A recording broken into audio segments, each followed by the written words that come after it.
Hey Fly Tires, Doug here. Today I'm going to be tying the Pat's Rubberleg Stonefly, and I'm going to be pairing that with Deep Backcountry, a collaboration beer from New Trail and Imprint Beer Co. So let's get into it. Okay, to start off, I have a Firehole 523 jig hook in the vise in a size 10. This is a 3x long jig hook, and I think is just an exceptional hook for any type of stonefly pattern. And I have a 1/8 inch or 3.3 millimeter bead there, and some 0.25 lead just behind the bead. Now I'm going to try and dress that lead as best I can, just cover it up with my thread, because I just don't like that to show if at all possible. We're going to be covering it up with the chenille here shortly, but I like to try and cover it up as best I can. So we'll build a little bit of a thread ramp up onto the lead there before just taking our thread back the entire way, back the shank of the hook here, all the way to the bend.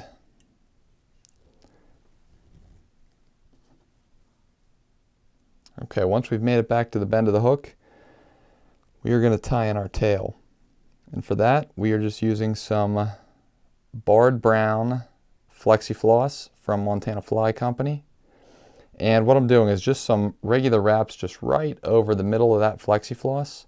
And then what I'll do is I will pull back that other end and capture that with my thread to where those tails are going to be split. Just like this. I want those to be going off in a separate direction here. I'm going to trim those tails up a little bit before I go any further, just to have them the same length. Doesn't really matter, but I do that for my own personal tastes. The fish don't seem to care though. You can crank these out and not worry about it. But for the chenille, I have a just a variegated coffee brown chenille, and this is the stuff from Fly Fish Food. So it's that extra thin material that's going to help your fly sink a little bit quicker. But what I'll do is I will pull off some of that chenille, exposing the yarn, and that's going to be my tie-in point. And I'll capture that with my thread. And I'll bring this up to the front. So this is my favorite color to tie it in, but there's also another one, and that's right here. That's also a one that I'll tie it in fairly often. I like that for kind of like my golden stone pattern. Now that we've got our thread right behind the lead here, we're going to tie in our leg. So I'll take my pre-cut Flexi Floss material and I'll tie in right at the middle, and then I'll pull that other side back to kind of have those legs somewhat angled back a little bit. It's kind of like how I like to arrange them. Something like that. Tie in the first set, bring our thread up a little bit, grab our next leg,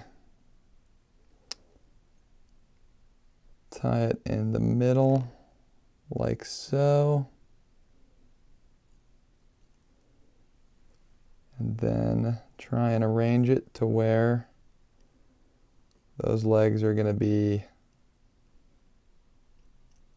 facing the front.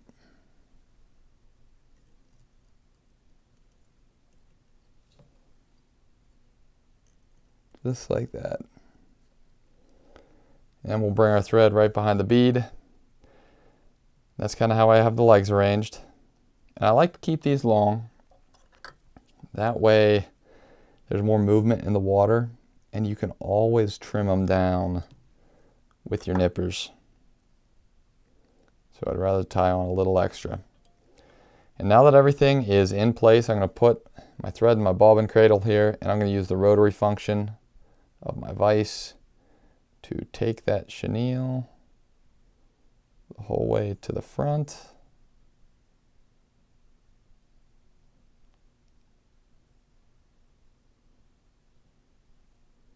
There we go. And I'll give 1, 2 wraps. Just kind of pull everything back. Give a few in front till it really lock that in. And then I can cut my chenille free.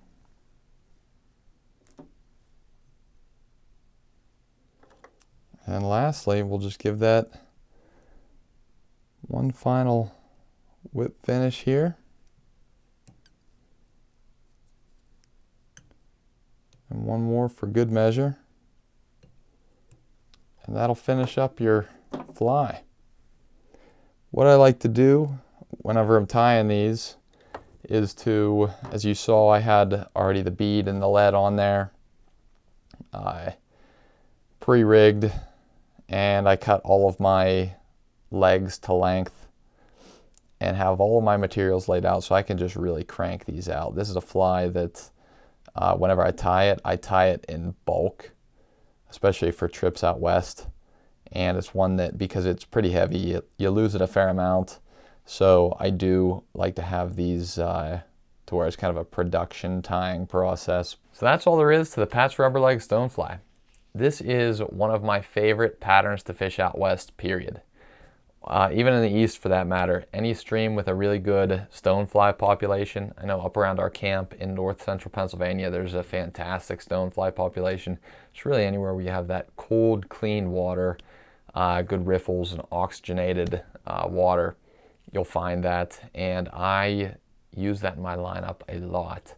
It was whenever I first started the contact nymphing, it was a regular for me because you can add a lot of weight into these patterns. I've since really lightened up my rig, but if you're just starting, it's a great anchor fly for those applications. So with that in mind, we're gonna be tying up a couple more of these flies and enjoying a beer from New Trail and Imprint Brewing.